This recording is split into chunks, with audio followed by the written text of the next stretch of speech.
Assalamualaikum warahmatullahi wabarakatuh.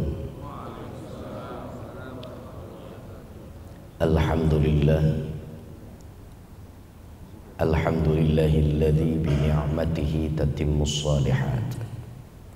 Thumma assalatu wassalamu ala sayyidis sadat, sayyidina wa habibina wa maulana Muhammad wa ala alihi wa ashabihi ulil bahjati wal karamat. Subhanaka la ilma lana illa ma 'allamtana innaka antal alimul hakim. Allahumma arzuqna fahman nabiyyin wa hifdzal mursalin wa ilhamal malaikatil muqarrabin bi rahmatika ya arhamar rahimin. Amin ya rabbal alamin. Amma ba'du, ma'asyiral muslimin, Bapak Ibu, para jamaah sekalian, para pecinta ilmu, para pecinta ibadah, yang mudah-mudahan kita dan keluarga kita senantiasa dalam lindungan Allah Subhanahu wa taala. Amin ya rabbal alamin. Puji dan syukur kehadirat Allah Subhanahu wa taala. Pada kesempatan siang ini Allah tentukan untuk sama-sama kita berkumpul setelah kita tunaikan tugas suci kita selaku umat Islam, yakni sholat zuhur. Alhamdulillah kita tunaikan secara berjamaah. Lalu kemudian kita tidak bergegas pulang untuk kembali melakukan aktivitas, namun kita sempatkan waktu kita untuk duduk sejenak mendalami apa yang difirmankan oleh Allah dari Al-Quran dan apa yang disabdakan oleh Rasulullah Sallallahu Alaihi Wasallam. Tentunya ini adalah kegiatan baik, yakni talabul ilmi. Insya Allah mudah-mudahan ilmu yang akan kita serap dan akan kita dapat Allah jadikan ilmu yang bermanfaat, sehingga lebih dekat porsi dan posisi kita kepada Allah Subhanahu wa taala. Amin ya rabbal alamin. Para jamaah sekalian yang dimuliakan oleh Allah Subhanahu wa taala, beberapa menit ke muka insya Allah kita akan berbincang tentang apa dan bagaimana Isra dan Mi'raj. Lalu kemudian ada 3 kelompok yang muncul, yang lahir pasca terjadinya peristiwa yang besar itu, yakni Isra dan Mi'raj. Namun kita ambil kesepakatan lebih awal, apabila kita ingin bincangkan siang ini tentang apa dan bagaimana Isra dan Mi'raj, lantas siapa mereka, rupa yang seperti apa 3 kelompok pasca Isra dan Mi'raj, kita sepakati bersama bahwa saat kita berbincang, kita adakan satu objek bahasan tentang Isra dan Mi'raj, maka siapkan iman. Gunakan keyakinan kita yang total dan integral. Sebab apabila ada seseorang yang berbincang tentang Isra dan Mi'raj, yang dia kemukakan itu adalah daya fikirnya, yang dia siapkan untuk dibincangkan itu Isra dan Mi'raj bertumpu pada logika, atau dia sandarkan pada rasionya, maka perbincangan Isra dan Mi'raj ini tidak sampai pada saripati dan kesimpulan yang sempurna, bahkan sampai menyesatkan, menyangkal, menolak, dan tidak diterima. Ini lebih awal kaidahnya. Kenapa demikian? Peristiwa Isra dan Mi'raj ini adalah ranahnya al-iman. Isra dan Mi'raj ini adalah murni, adalah soal keyakinan. Sehebat apapun manusianya, sebrilian apapun dia memiliki otak, kalau ia fahami tentang Isra dan Mi'raj ini adalah kuasanya Muhammad, bukan atas kehendak Rasul, gagal ia dalam berbincang tentang Isra dan Mi'raj.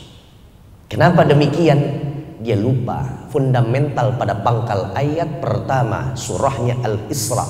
Di situ Allah Subhanahu wa taala sudah sampaikan tentang apa dan bagaimana Isra dan Mi'raj.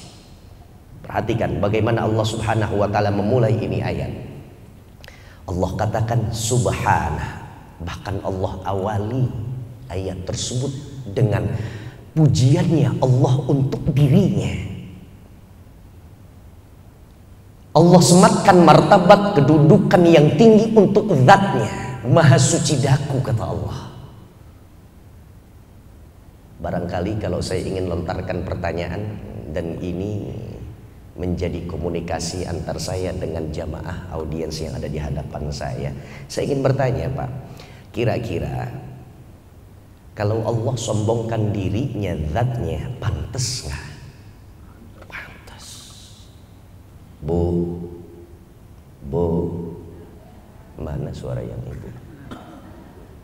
Jam makan siang memang, saya khawatir memang belum makan siang, makanya jawabannya kurang semangat. Bu, jamaah, alhamdulillah, trademark yang sebelah sana itu.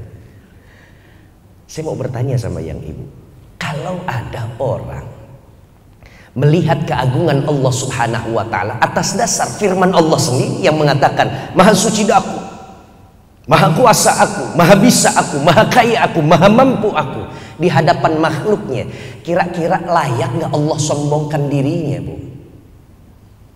Wah, itu kan nggak dijawab sama ibu. Layak. Kenapa demikian? Allah pencipta, the great creator Allah. Allah cipta kita, Allah beri hidup kita, Allah berikan kehidupan kita, dan Allah hidangkan untuk kita penghidupan. Itu antara hidup, kehidupan, dan penghidupan saja sudah beda, dan itu semuanya sudah dihandle. Sang pemasok, supplier sejati, jaminan rizki untuk kita dunia akhirat adalah Allah Subhanahu wa Ta'ala. Allah ingin banggakan dirinya, fadhal, silahkan, welcome. Makanya di dalam Asmaul Husna itu yang 99, Allah ada memiliki sifat satu, Al-Mutakabbir, yang maha menyombongkan. Kenapa Allah awali ayat ini dengan kuasanya Allah? Seolah-olah Allah sedang show off di hadapan makhluknya. Subhana, maha suci Allah, alladzi asra bi'abdi, yang telah memperjalankan hambanya. Lihat, cermati. Firman Allah itu memberikan makna kepada kita bahwa perjalanan Isra dan Mi'raj ini adalah perjalanan atas kehendak Allah. Peristiwa agung dan besar ini terjadi atas keinginan dan kemauan Allah, bukan hasrat dan seleranya Nabi Muhammad. Jadi harus kita tegaskan dulu ini. Oleh karenanya nanti kita akan bertemu dengan tiga kelompok ini. Mana kelompok yang gagal paham dalam memahami soal Isra dan Mi'raj? La haula wa la quwwata illa billah. Allah yang katakan, Subhana, maha suci aku, yang telah memperjalankan hambanya. Jadi baginda Rasul singkatnya hanya meminjamkan ruh dan jasadnya Nabi, lalu kemudian atas kuasa dan kinerjanya Allah yang memindahkan Nabi dari satu tempat lalu kemudian ke tempat yang lain. Sebagaimana yang kita maklum, titik tolaknya Nabi adalah di Masjidil Haram, lalu kemudian bergeser ke Masjidil Aqsa. Bahasanya bergeser, tapi harus menempuh jarak 1461,7 km jauhnya. Titik Masjidil Haram adanya di kota Mekkah. Kota Mekkah saat ini belum bergeser dari teritorial, kawasan, dan wilayah otoritas kerajaan Arab Saudi menuju kepada Masjidil Aqsa adanya di Yerusalem. Saat ini Palestina wilayahnya. 15.000 km jauhnya baru jalur darat. Lalu kemudian melesat baginda Rasul sampai pada Sidratil Muntaha dengan proses membelah 7 lapis langit. Bayangkan, lagi-lagi bayangkan. Saya pernah membaca satu artikel. Artikel itu ditulis oleh ahli tata surya dari Jerman, ahli saintis. Dia katakan, dia nonis, sekali lagi catatannya, dia adalah non-Islam. Dia katakan bahwa sejatinya baik kaum Islam sendiri ataupun orang yang tidak meyakini Islam, maka tepatlah untuk kita percaya bahwa Muhammad itu betul adanya, merasakan dan mengalami Isra dan Mi'raj. Sebagai pribadi nonis, Pak, non-Islam, tidak percaya kepada Tuhan kita, yakni Allah Subhanahu wa Ta'ala. Dia tidak bernabikan kepada Nabi Muhammad. Al-Quran tidak dia jadikan sebagai pedomannya. Tapi soal peristiwa ini agak sedikit unik dia memberikan komentar. Kenapa? Karena yang saya tahu bahwa Muhammad berjalan bukan atas keinginannya, bukan dengan dasar kemampuannya, tapi yang dikatakan dalam kitabnya orang Islam, yakni Al-Quran maksud dirinya, adalah kehendaknya Tuhan Muhammad. Kenapa demikian? Saya hitung bahwa setiap bilangan satu lapis langit menuju lapis langit yang selanjutnya itu membutuhkan 90 miliar kilometer jauhnya. Andai saja makhluk Allah yang kita tahu paling cepat, apa kira-kira Pak makhluk Allah yang paling cepat daya melesatnya? Cahaya. Ada stop kontak di sini. Kemudian ada objek yang ingin kita berikan daya pijarnya di pojok sana, kita tinggal pencet on di kontaknya, langsung des, cahaya langsung keluar paling cepat. Itu pula sudah dihitung plus minus kurang lebih 90 miliar kilometer jauhnya. Kalau ditempuh dengan cahaya membutuhkan sekitar belasan miliar tahun. Artinya dia katakan, kalau saja ada orang yang ingin memahami Isra dan Mi'raj ini dengan disiplin keilmuannya, maka mereka pun akan gagal merumuskan sampai menyimpulkan. Kenapa?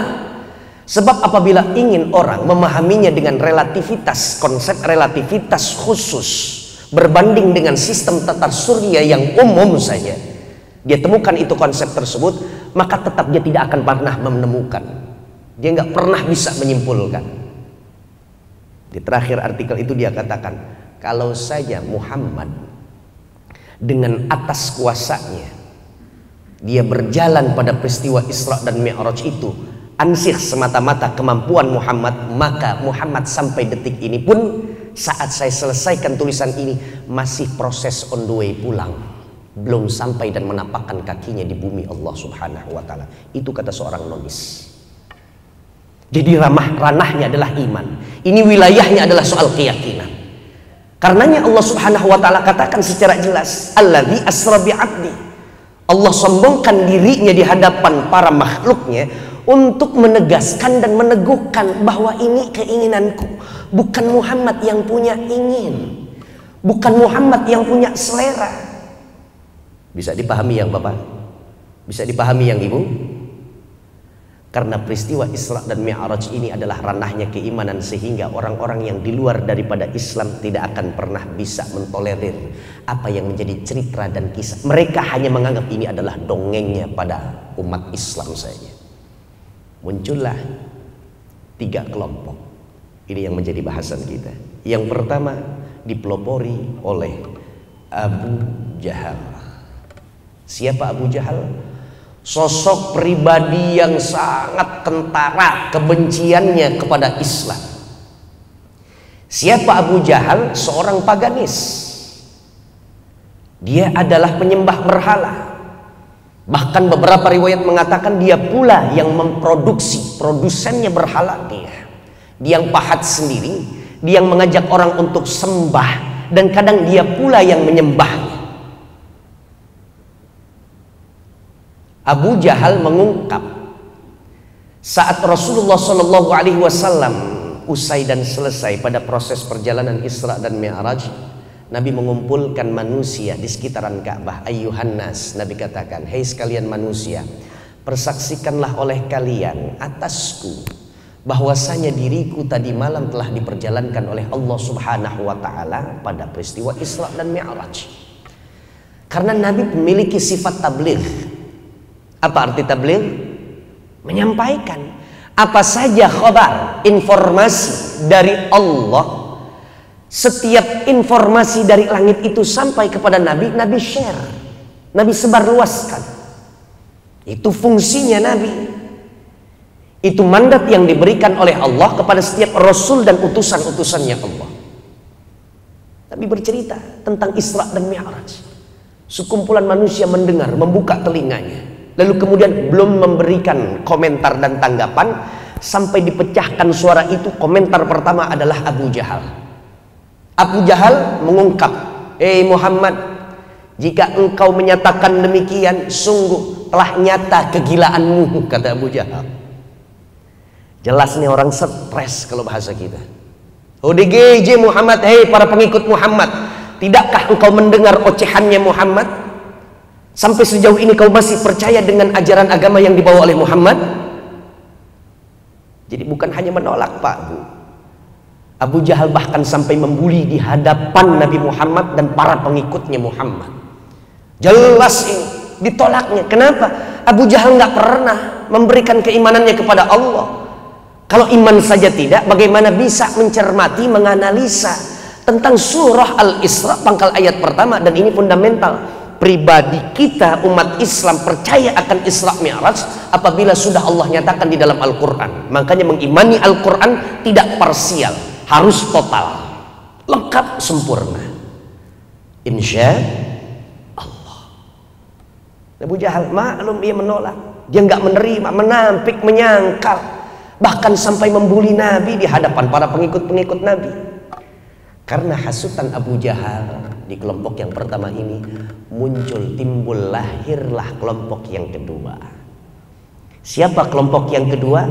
Mereka adalah para sahabat-sahabat Nabi. Mereka adalah orang-orang yang sudah mengikuti jejaknya Rasul. Selama 13 tahun Nabi dakwah di kota Mekah, kan isinya adalah intimidasi, Pak.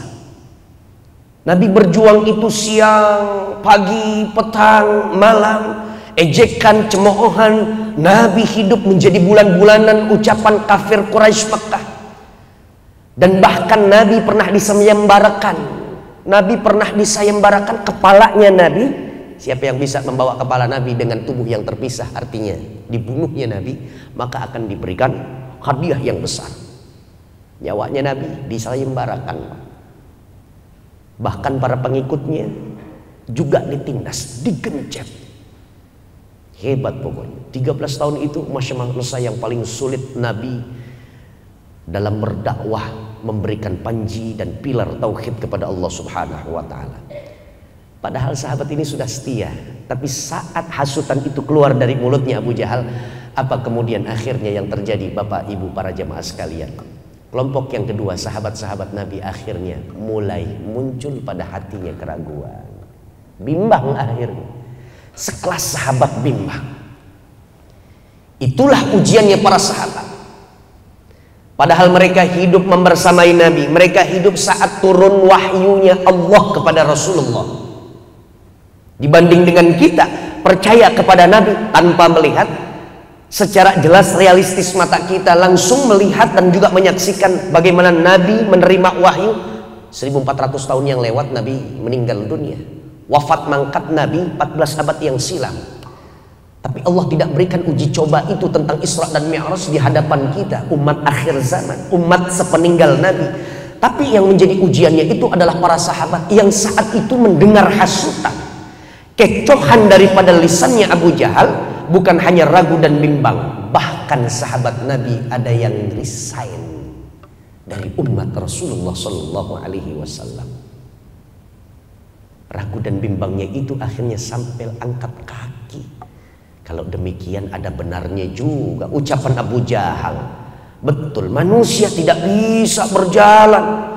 Saat kita ingin ke Yerusalem, kita ingin ke Palestina, kita membutuhkan 40 hari 40 malam. Dan kendaraan kita 3 paling tidak. Ada kuda yang paling cepat, ada unta yang paling kuat. Mau jalan santai pakai keledai, 40 hari 40 malam. Sementara yang diungkap oleh baginda Nabi, perjalanan itu hanya menghabiskan sebagian malam, tidak sepenuh malam loh Pak, hanya sebagian malam. Sebab Nabi kembali menapakkan kakinya di muka bumi Allah sebelum fajar menyingsing, terbit matahari pun belum muncul, pagi hari belum menyapa Rasul, masih dalam keadaan gelap, malam pun masih terasa. La haula wala quwata illa billah. Ragu, bimbang sampai ya sudah, irtadda an dini, dia tinggalkan ajaran Muhammad. Begitu kemelut yang ada pada kelompok yang pertama, kelompok yang kedua, sampai akhirnya lahirlah kelompok yang ketiga. Siapa mereka kelompok yang ketiga? Motor penggeraknya itu adalah Abu Bakar As-Siddiq radhiyallahu ta'ala anhu. Dia adalah Sayyidina Abu Bakar As-Siddiq. Siapa? Yuk kita kenali sosok Abu Bakar As-Siddiq sebelum kita mengetahui apa ucap dan juga sikapnya Abu Bakar As-Siddiq saat mendengar penuturan dari Rasulullah Shallallahu Alaihi Wasallam tentang peristiwa yang agung, peristiwa yang tidak pernah dialami oleh orang sebelum Nabi, bahkan orang yang membersamai Rasul dan orang-orang yang hidup sepeninggal Nabi. Karena ini spesial khusus. Peristiwa ini hanya dihadiahkan oleh Allah kepada junjungan Nabi besar Muhammad Sallallahu Alaihi Wasallam. Sosok Abu Bakar As-Siddiq ini adalah min kibaris sahabah, seniornya dari kalangan para sahabat. Abu Bakar As-Siddiq adalah peneman berjalannya Nabi saat hijratul Rasul min Makkah ilal Madinah. Dan beliau adalah orang yang memiliki pertimbangan yang halus, perhitungannya matang. Pernah sekali waktu Abu Bakar As-Siddiq ditanya oleh Rasul tentang bagaimana nasib tawanan orang Islam ini. Jadi musuh Islam tertangkap lalu kemudian ditahan oleh kelompok umat Islam. Tawanan musuh ada pada genggaman umat Islam. Nabi bertanya kepada Abu Bakar As-Siddiq, minta saran pandangnya Abu Bakar As-Siddiq. Wahai Abu Bakar As-Siddiq, bagaimana menurutmu tentang tawanan musuh kita ini? Apa kemudian Abu Bakar As-Siddiq menjawab? Abu Bakar bilang begini, Pak, ya Rasul, bebaskan saja. Bahkan jangan kita pungut jizyah, bayaran untuk kita melepaskan tawanan musuh, jangan pakai bayaran. Kenapa demikian? Barangkali ini akan menjadi wasilah datangnya hidayah. Dengan keramah tamahannya kita ini, dengan kelemah lembutannya kita ini, maka mereka akan mempertimbangkan bagaimana sikap muslim, bagaimana ajaran tauhid yang sesungguhnya. Tapi Rasul bertanya kepada Umar, Umar, bagaimana pendapatmu tentang tawanan musuh ini? Apakah kita lepaskan? Jangan ya Rasul. Nah, kalau Umar kan begitu, pokoknya dikit-dikit udah geser golok-golok aja, Pak, udah cabut pedang aja. Sikat aja Nabi, matikan. Ini menjadi pelajaran untuk siapapun yang memusuhi Islam dan siap berperang dengan Islam, nyawanya akan terancam, nasibnya akan sama dengan tawanan yang kita punya ini. Begitu kalau Umar. Tapi apa kemudian? Allah berikan ilham, Allah berikan kecondongan pada hati baginda Rasul untuk mengambil saran pandangnya Abu Bakar As-Siddiq, dilepaskan tanpa jizyah, tanpa pungutan biaya. Begitu dilepaskan, tidak lama dari ia dilepaskan, kembali di hadapan Rasul untuk mengucapkan kalimat syahadatain. Benar adanya ucapan Abu Bakar As-Siddiq. Itu menjadi jalan hidayah bagi tawanan musuh. Bahkan bukan hanya mereka para tawanan, komplotan para pemimpin perangnya pun ikut minta diislamkan bahasa kita. Ini Abu Bakar As-Siddiq, motor penggerak pada kelompok yang ketiga, diikuti oleh para sahabat-sahabat yang lain. Apa kebolehan Abu Bakar As-Siddiq tentang peristiwa Isra dan Mi'raj ini? Saat Abu Bakar As-Siddiq melintas pada perkumpulan manusia yang dikumpulkan oleh baginda Rasul, akhirnya Abu Bakar As-Siddiq secara tiba-tiba dipanggil namanya oleh Abu Jahal. Saat membuli, saat mencemooh Nabi Muhammad, Abu Jahal melihat, melintas jalan Abu Bakar. Nah, itu Abu Bakar. Abu Bakar, kemari. Sini Abu Bakar. Dipanggil oleh Abu Jahal. Apa gerangan kau panggil? Lihat ini pemimpinmu, kata Abu Jahal. Lihat ini pemimpinmu. Bahasa kita, ngada-ngada dia. Stres dia, mengungkap sesuatu yang tidak mungkin dilakukan oleh manusia pada umumnya. Apakah seperti ini kriteria yang kau akan ikuti, ajarannya kau turuti? Abu Jahal merapat, Abu Bakar As-Siddiq merapat, lalu kemudian ada apa gerangan? Saya ingin bertanya, Nabimu ini menuturkan bahwa dirinya berjalan dari Mekah kemudian ke Al-Aqsa, membelah 7 lapis langit, bertemu dengan Tuhannya, kemudian sampai lagi menapaki kakinya di daratan ini di malam yang sama. Perjalanan yang cukup jauh ditempuh dengan waktu yang sesingkat-singkatnya. Nonsen, jauh panggang dari api. mimpi di siang bolong. Ini ucapan isapan jempol. Apa komentar dan tanggapanmu wahai Abu Bakar As-Siddiq? Lihat Bu, cermati Pak. Apa jawaban Abu Bakar As-Siddiq? Hei Abu Jahal, bagaimana aku bisa menampik, menolak ucapan yang firman Allah turun pada dirinya? Abu Bakar As-Siddiq mengatakan, madama qala la sadaqa. Selama dia berbicara, artinya Nabi Muhammad apabila mengeluarkan ucapan, satu huruf kemudian tersusun rapi menjadi kata, kata tersusun rapi menjadi kalimat, setiap kalimatnya, maka aku akan percayai. Dan apabila kau sandingkan pembahasan ini tentang Isra dan Mi'raj, perjalanan setengah malam yang dilalui oleh pemimpinku ini, jangankan hanya sekedar Isra dan Mi'raj, apabila kejadian itu lebih dahsyat dari peristiwa Isra dan Mi'raj, sampai ribuan kali lipat dahsyatnya dari Isra dan Mi'raj, 1000% aku tetap meyakini apa yang dituturkan oleh Nabi besar Muhammad sallallahu alaihi wasallam. Abu Bakar As-Siddiq. Oleh karenanya Rasul pernah memuji Abu Bakar As-Siddiq. Nabi katakan, lawuzina, apabila ditimbang imanu Abi Bakrin bi imani ahlil ardi, apabila ada orang yang ingin menimbang keimanannya Abu Bakar As-Siddiq berbanding dengan keimanan satu bumi ini, maka la rojaha, yang akan unggul adalah imanu Abi Bakrin. Keimanan Abu Bakar akan lebih unggul berbanding dengan iman seluruh orang-orang yang ada di muka bumi ini kepada Allah. Keimanan yang begitu kokoh dan kuat, tangguh, tidak goyah.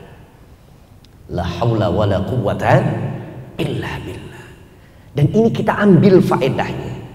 Ternyata Isra dan Mi'raj itu apabila kita ingin simpulkan, pasti akan kembali kepada imani Isra Mi'raj dengan keimanan yang kokoh dan kuat. Sebab apa? Ini adalah perkara kebesaran Allah, kuasa Allah subhanahu wa ta'ala. Makanya Allah sombongkan tadi kita kembali. Makanya Allah katakan subhana, maha suci aku, maha tinggi aku, maha agung aku. Kalau kita tadi sudah sepakat bahwa Allah layak meninggikan zatnya, kita manusia yang nggak boleh sombong. Kenapa nggak boleh sombong? Loh, kita serba tanah, identik dengan kelemahan. Allah yang tanpa batas, kita yang serba terbatas. Betul Pak? Bu,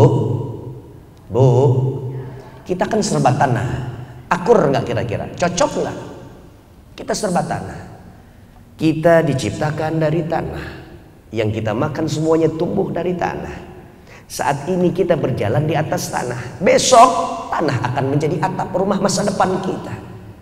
Kita kembali meninggal dunia akan dikuburkan. Kubur itu adalah tanah. Dan ketika kita dibangkitkan yaumul ba'ats, kita dibangkitkan juga dari tanah. Kita semuanya identik dengan tanah. Kita semuanya serba tanah. Kenapa kadang-kadang gaya kita suka melangit? Itu yang menjadi kekeliruan hidup kita. Ucap kita tinggi, sikap kita suka merendahkan. Bahkan gestur tubuh kita mengkerdilkan pihak lain. Allah marah pada setiap orang yang sombong. Kata Allah, kalau kau ingin sombongkan dirimu, sombongkan kebolehanmu, sombongkan harta bendamu, silahkan. Tapi pastikan aku tidak melihatnya. Mana ada kelakuan kita yang tidak disaksikan oleh Allah subhanahu wa ta'ala. La haula wa la quwwata illa billahil aliyyil azim. Kita berdoa kepada Allah, mudah-mudahan tiga kelompok ini yang kita kenal, yang kita sudah pahami, yang sudah kita pelajari, mudah-mudahan kita hanya masuk pada kelompok-kelompok yang ketiga, yang pemimpin kita adalah Abu Bakar As-Siddiq. Karenanya tolong di akhir zaman ini perketat keimanan kita, kokohkan tauhid kita. Akidah kita, tauhid kita adalah hal yang paling berharga di ujung zaman. Mobil kita yang berjejer rapi dalam garasi kita, bukan itu yang nanti menjadi kebanggaan kita. Duit kita yang ada di bank ini, bank itu, bank ini, yang ada dalam brankas, yang ada di dalam apa namanya, banker bawah bantal itu, gaya orang dulu itu, orang Betawi itu di bawah bantal, samping peci ini, selipan ini. Kita simpan di sini, kita simpan situ. Aset kita semuanya yang berjalan, yang saat ini sedang istirahat di Arab menetap. Semua itu tidak ada artinya, tidak ada nilai dan harganya apabila nilai keimanan kita compang-camping. Apabila nilai keimanan kita menjadi hal yang paling menjadi fitnah untuk kita. Karenanya Abu Bakar menjadi sosok yang paling trending untuk dibicarakan tentang peristiwa Isra dan Mi'rajnya Nabi besar Muhammad sallallahu alaihi wasallam. Karenanya Allah memberikan buah hadiah yang menjadi kedudukan Abu Bakar As-Siddiq meningkat pesat dan maju. Apa dia? Tampuk kepemimpinan Rasul setelah baginda Rasul wafat dan mangkat diberikan oleh Allah Subhanahu wa taala kepada Abu Bakar As-Siddiq. Bukan hanya sebagian di antara kita yang mengetahui bahwa Abu Bakar As-Siddiq dia adalah sahabat Nabi, dan juga Abu Bakar As-Siddiq adalah merupakan mertua dari Nabi besar Muhammad sallallahu alaihi wasallam. Aisyah binti Abu Bakar As-Siddiq dipersunting oleh Rasulullah sallallahu alaihi wasallam. Itu faedah yang pertama. Faedah yang kedua, saya ingin berpanjang kalam tapi tidak cocok waktunya untuk saya berpanjang kalam. Tegakkan sholat pada waktunya, upayakan secara berjamaah. Setelah itu bisa kita istiqomahkan, tolong wariskan dan tularkan untuk para anak-anak dan keturunan kita. Bukan hanya kita. Jangan kedepankan egoistisme kita. Yang penting saya sholat Ustadz, nanti anak ada masanya. Tidak, anak ada masanya. Kalau saat kita meninggal dunia lalu kemudian masanya untuk dia menegakkan sholat belum juga kunjung tiba, maka itu yang akan menjadikan nasib akhirat kita. Nasib alam barzah seorang ayah ataupun ibunda akan menjadi tangis, petaka, derita, musibah, banjir air mata di alam barzah orang tua. Kenapa? Belum kunjung menegakkan sholat anak-anak kita. Yang terakhir kita ambil faedah dari soal Isra dan Mi'raj ini. Rasul diperintahkan untuk bertolaknya dari Masjidil Haram ke Masjidil Aqsa. Para mufassir semuanya sepakat bahwa ini adalah pesan dari Allah. Isyaratnya bahwa masjid adalah corong, pusat kegiatan umat Islam. Jangan jauh hidup kita daripada masjid, dekatkan hati dan batin kita kepada masjid. Masjid adalah rumah utama kita umat Islam. Lantas rumah utama kita adalah masjid. Itu rumah yang saya bangun itu dengan harta yang miliaran di atas tanah hektaran. Itu rumah apa dong Ustaz? Itu rumah singgah. Loh kok bisa rumah singgah? Iya, siapapun di antara kita menginginkan saat kita meninggal dunia, jasad kita dibawa, digotong ke masjid, dan kemudian para sahabat-sahabat muslim kita menyolatkan di dalam masjid, tidak di dalam rumah pribadi kita. Kendati pun besar, mewah, megah, bak kastil raja kata orang, tetap masjid menjadi rumah utama kita. Iman, salat, masjid. Mudah-mudahan faedah Isra dan Mi'raj ini insya Allah akan meresap pada relung kehidupan kita dan kita terapkan pada kegiatan hari-hari atau daily rutin kita. Baca suratul Fatihah, mudah-mudahan Allah berikan ilmu yang bermanfaat dan Allah berikan kepada kita usia panjang agar Allah sampaikan kita bisa menikmati indahnya mendulang pahala di dalam bulan suci Ramadan mendatang. Ala hadhihi niyyah wa ala kulli niyatin salihah wa ila hadratin Nabi Mustafa Rasulillah sallallahu alaihi wasallam. Al-Fatihah. Bismillahirrahmanirrahim. Alhamdulillahi rabbil alamin. Arrahmanir rahim. Maliki yaumiddin. Iyyaka na'budu wa iyyaka nasta'in. Ihdinas siratal mustaqim. Siratal ladzina an'amta 'alaihim ghairil maghdubi 'alaihim waladdallin. Amin ya mujibas sa'irin.